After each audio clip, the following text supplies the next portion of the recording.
Mesdames et messieurs, bonjour et merci de prendre une fois encore le rendez-vous du décryptage de l'actualité nationale sur BNews. Le président Patrice Talon était face aux investisseurs français mardi 30 août dernier dans le cadre de la rencontre des entrepreneurs de France pour le compte de l'année 2022. À cette occasion, l'homme d'affaires devenu chef d'État a présenté les réformes et la dynamique de développement en cours au Bénin depuis avril 2016, de la refonte de la loi sur l'embauche à l'encadrement du droit de grève en passant par le cadre législatif, les infrastructures, la politique de développement énergétique et industriel. L'homme a tenu un discours qui a visiblement fait mouche. Qu'est-ce qu'il faut donc retenir de cette intervention diversement appréciée par les Béninois? Avec moi en plateau, deux journalistes pour en débattre. Laurent Tomenkes, bonjour. Paul Danobé, bonjour, bonjour amis internautes. Vous êtes journaliste à Eden TV. Merci de répondre toujours présent à notre invitation. C'est un plaisir. Vous faites le débat ce matin avec Ange Banouin, journaliste, analyste politique. Ange, bonjour. Bonjour Paul, bonjour aux amis internautes. Seul président africain invité à la rencontre des entrepreneurs français, Patrice Talon, a échangé avec la Gotha des investisseurs de ce pays. Certains Béninois y voient une suite logique de la visite officielle du président Emmanuel Macron au Bénin. Évidemment, qu'il vous souvienne que le mercredi 27 juillet dernier, à sa visite de travail au Bénin, le président Patrice Talon avait donné écho de ce que il y a une bonne relation entre la France et le Bénin et qu'en dehors des investissements directs entre de la France au Bénin, qu'il attendait beaucoup plus les opérateurs économiques français pour venir s'investir, pour venir investir également au Bénin. Et mieux, dans ses valises, Emmanuel Macron avait également des patrons d'entreprises qui ont fait une virée du côté de la zone économique de Glodjibé qui est aujourd'hui présentée comme en griffe une terre d'opportunité pour les opérateurs économiques de tous ordres, de tout pays. Et c'est logiquement parlant que au retour, en tout cas, que de l'autre côté d'outre-mer, lorsque ces opérateurs économiques-là se retrouvent dans leur conclave pour pouvoir prospecter d'autres horizons, qu'un tel président qui pense pouvoir leur offrir d'autres opportunités d'affaires soit invité pour venir parler, comme on le dit, de vive voix, de ce qu'il a à mettre sur le tapis, de ce qu'il pouvait leur offrir comme opportunité. Parce que dites-vous, comme on le dit, si déjà depuis lors nous savons que les nations n'ont pas d'amis mais que des intérêts, mieux encore, les opérateurs économiques n'ont pas aussi d'amis mais beaucoup plus encore d'intérêts parce qu'ils ne peuvent pas investir leur argent sans attendre quelque chose en retour. Laurent Tolinquez, devant les membres du mouvement des entrepreneurs de France, Patrice Talon a exposé les fondements de la réussite de ses actions, d'abord en tant qu'homme d'affaires, puis en tant que chef d'État. Selon lui, la recette du développement tient en trois mots: ambition, sérieux et labeur. Selon vous, est-ce une offensive diplomatique ou simplement un recueil de mots? Non, je crois que c'est une offensive diplomatique parce que quand vous voulez inviter les gens chez vous, il va falloir leur montrer comment est-ce que vous arrivez à réussir chez vous. Et donc, comme l'a dit Ange déjà, c'est qu'il y a un certain nombre de choses qui ont été faites depuis 2016 au Bénin pour améliorer le climat des affaires et permettre à ce que les gens puissent créer leurs entreprises en peu de temps, s'investir au Bénin, créer de la richesse et créer de l'emploi. Et donc, quand on met en place un certain nombre d'éléments et qu'on a besoin de concrétiser son ambition, il faut aller vers d'autres personnes parce que une seule hirondelle ne fait pas le printemps. On a beau dire qu'il est un homme d'affaires accompli, mais il ne peut pas tout contrôler au Bénin. Il ne peut pas tout créer, bien évidemment, non plus. Donc je crois qu'aujourd'hui, quand il va en France à la rencontre des entrepreneurs français, c'est une offensive pour pouvoir avoir la confiance de ces investisseurs, ces entrepreneurs, parce qu'en réalité, c'est vrai, au-delà de ce qu'on peut dire, qui a été fait, ce qui a été fait de bon depuis 2016 en parlant d'amélioration du climat des affaires, il faut avouer qu'un certain nombre de reproches sont faits au gouvernement en place. Et donc, lesquelles réformes peut-être ne mettent pas pour autant en valeur, lesquels reproches ne mettent pas pour autant en valeur les réformes. Et donc, c'est normal que lui, qui est le numéro 1 du régime, puisse se retrouver devant ces investisseurs pour leur dire, mais écoutez, vous avez peut-être dû entendre certaines choses, mais voilà ce qui est fait concrètement.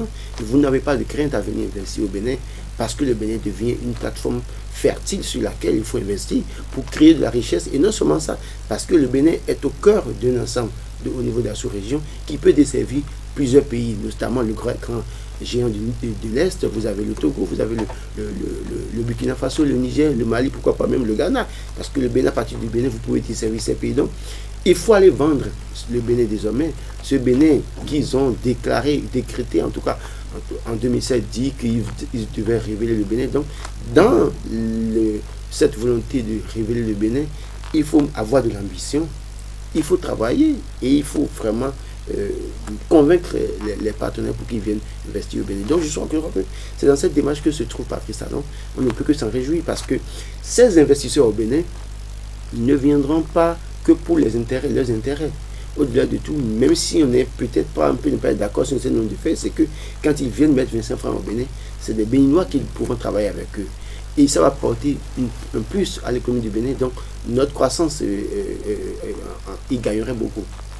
Je reste avec vous, Laurent Toninquez. Pour séduire les investisseurs, le chef de l'État n'a pas lésiné sur les arguments entre énergie bon marché, travail dérégulé, justice réformée, droit de grève réduit, autant de points mis en avant pour attirer les investisseurs français. En tant que Béninois vivant les réalités socio-économiques du pays, est-ce que vous voyez à travers ces accroches que le président Patrice Talon a exposées devant les entrepreneurs français?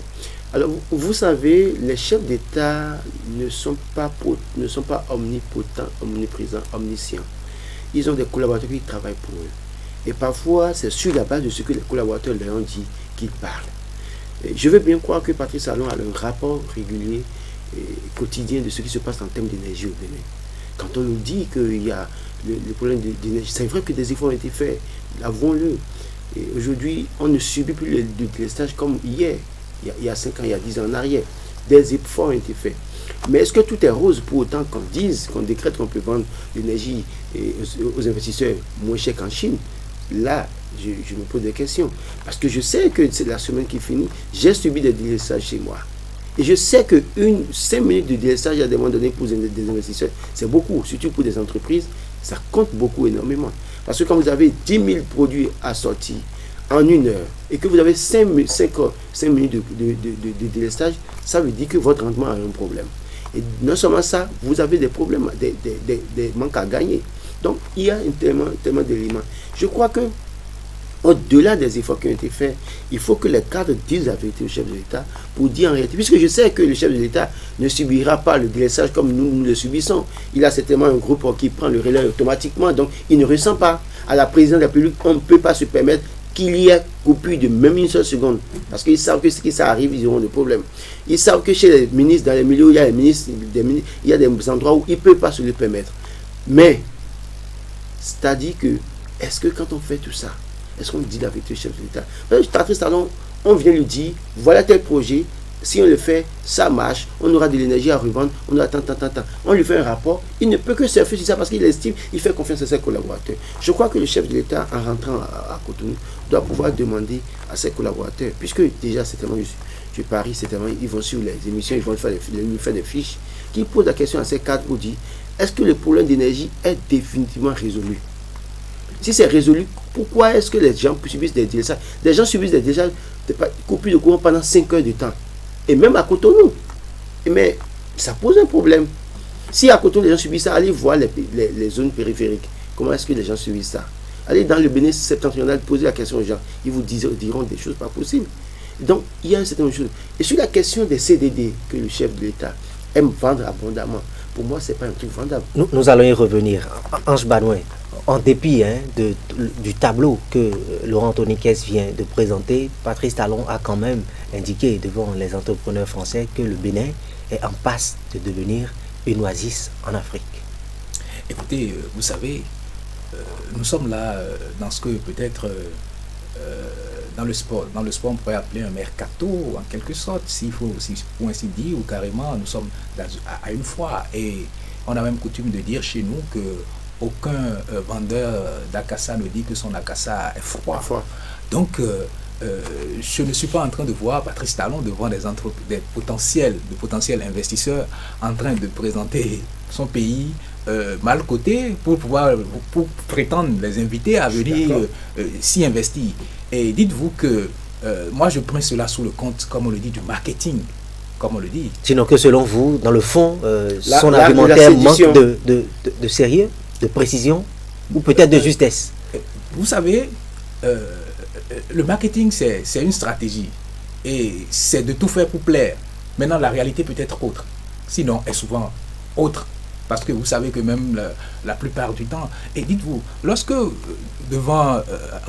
cours de la rencontre des entrepreneurs de France, le chef de l'État évoque certains aspects comme étant aujourd'hui des points qui soient, je ne dirais pas en griffe, des éléments qu'on pourrait mettre sur la balance, je me suis posé la question de savoir si certaines personnes que j'ai vues à cette rencontre, comme Lionel Sissou, dont je ne sais pas s'il est le conseiller en griffe occulte ou du chef de l'État sur les questions économiques, je connais sa proximité avec le gouvernement, avec le régime en place, mais je ne sais pas quel est le statut qu'il occupe aujourd'hui.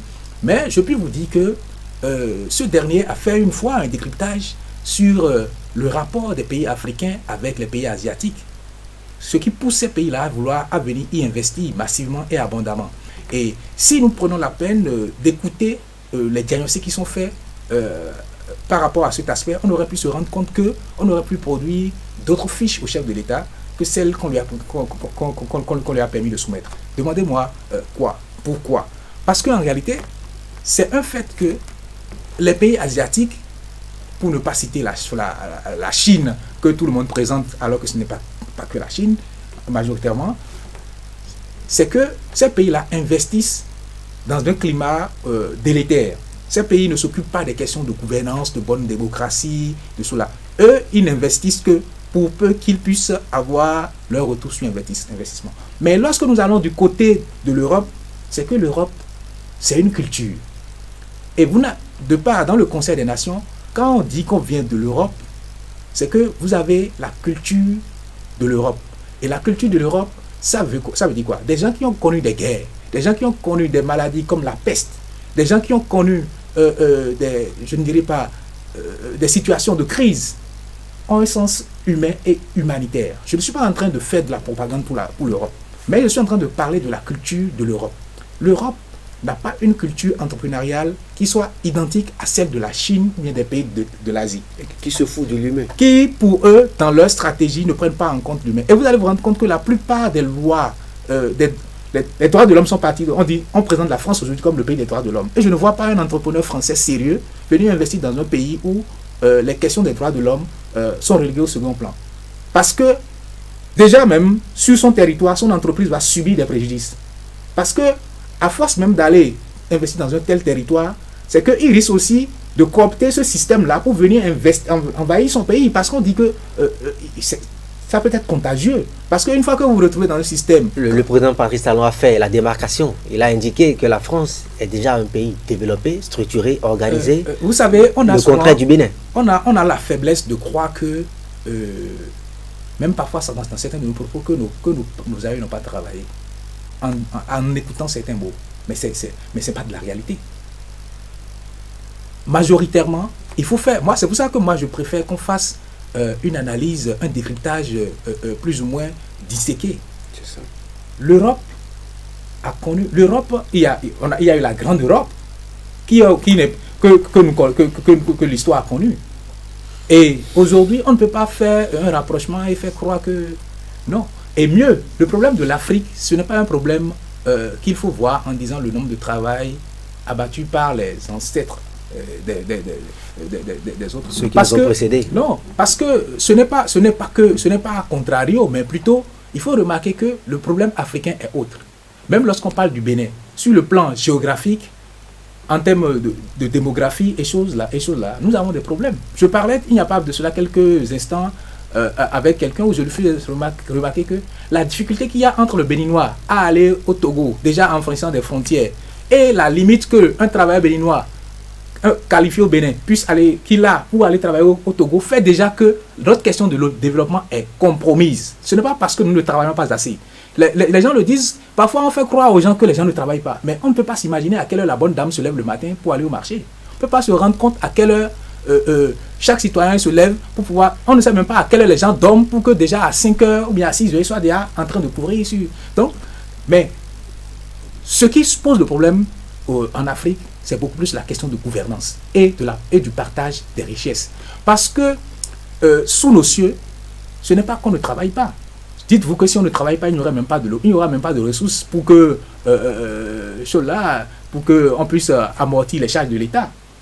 Mais ce qui fait notre problème là, le problème africain, c'est d'abord un problème non seulement de territorialisation.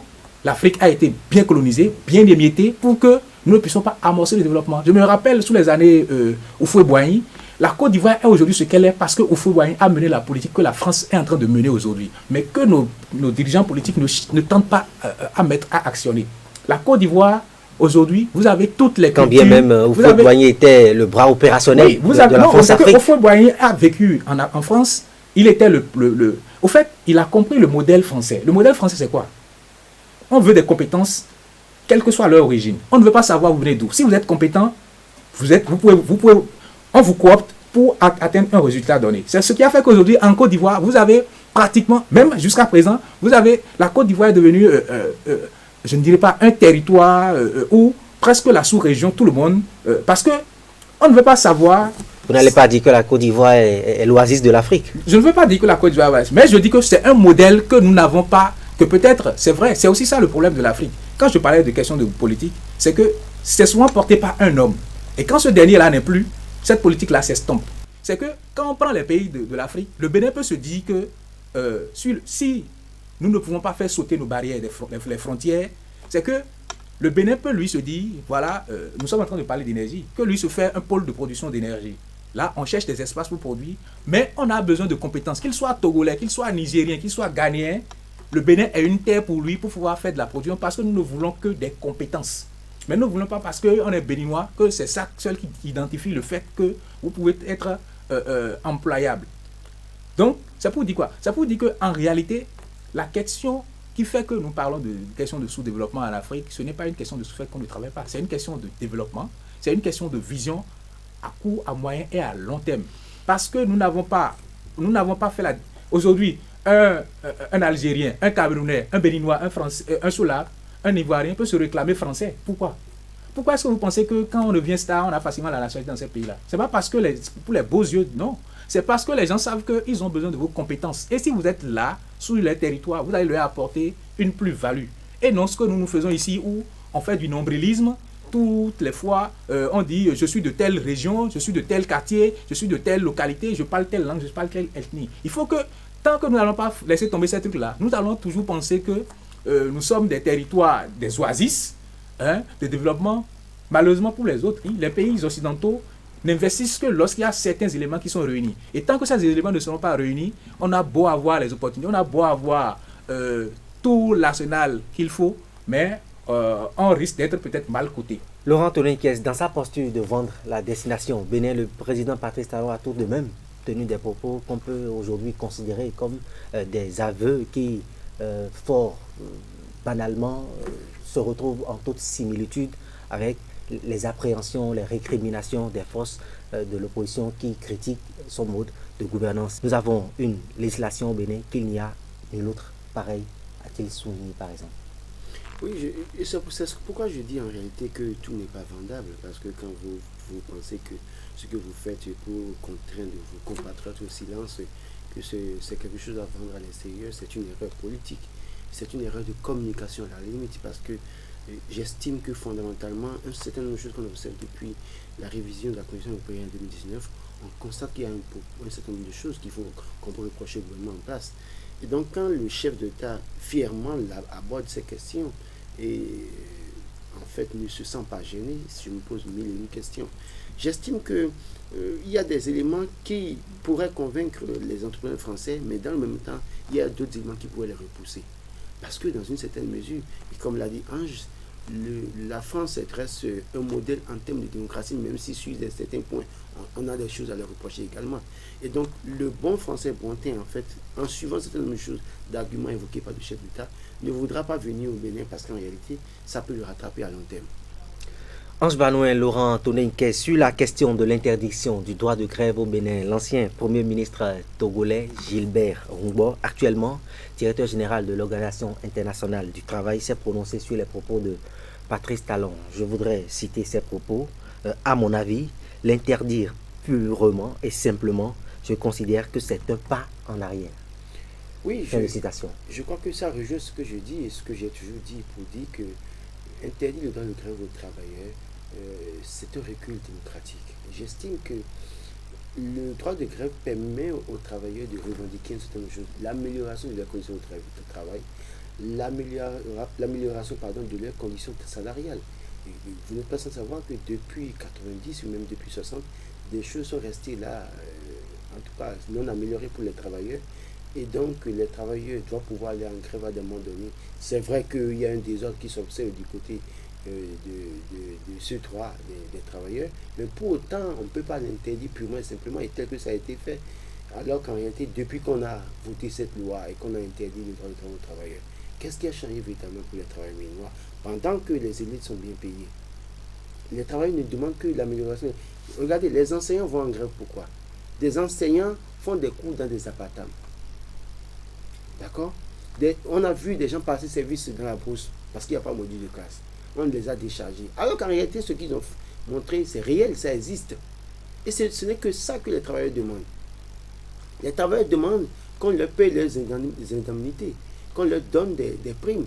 Parce qu'au-delà de tout, les élites ont des primes. Ils sont vachement payés, bien payés.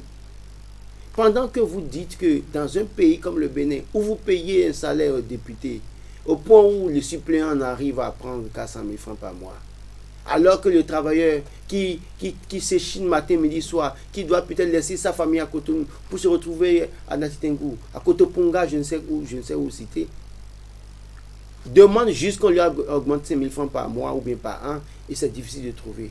On annonce une augmentation de salaire, en même temps on annonce un impôt ou bien une taxe à prélever du salaire. Ça veut dire quoi? En réalité, le travailleur qui est au bas de l'échelle continuera à souffrir. Et en même temps, c'est-à-dire qu'on les tape et on les empêche de couler les larmes. C'est ce que ça veut dire, cette privation du droit de grève aux travailleurs béninois. La CSTB est montée au créneau il y a quelques jours pour dénoncer la cherté de la vie, c'est une chose, pour dire mais il faut des mesures pour accompagner les travailleurs. La CSA également est montée au créneau pour dénoncer cette même chose. Et autant de choses à régler. Mais quand fièrement on brandit que oui, il n'y a plus de grève, voilà, on a réglé ce problème, c'est-à-dire derrière nous, alors qu'en réalité, vos ministres sont bien payés, vos DG sont bien payés, les directeurs de cabinet, les secrétaires généraux de ministère sont bien payés, les députés sont bien payés, au point ils en trouvent à donner à leurs suppléants. Je crois qu'il y a un déséquilibre qu'il faut régler. Si vous voulez interdire le droit de grève, alors arrangez-vous pour que au jour le jour, les problèmes des travailleurs soient réglés. Ange Banouin, vous avez suivi cette intervention du directeur général de l'Organisation internationale du travail. Au regard de son opposition aux propos de Patrice Talon, serait-on amené à dire que le chef d'État béninois a commis une bourde? Vous savez, pour être un dirigeant, il faut être un stratège. Et pour avoir lu Nicolas Machiavel, on peut déjà s'en rendre compte que lorsque vous montez sur un arbre, politiquement parlant, il faut pouvoir être à même de scier le tronc de ce arbre-là pour empêcher éventuellement d'autres d'y accéder. Non pas parce que vous risquez peut-être de tomber, non. Mais parce que c'est de l'homme normal de l'équilibre, parce que vous savez que c'est par ce arbre-là, par cet espace de liberté que vous êtes passé pour pouvoir arriver au sommet.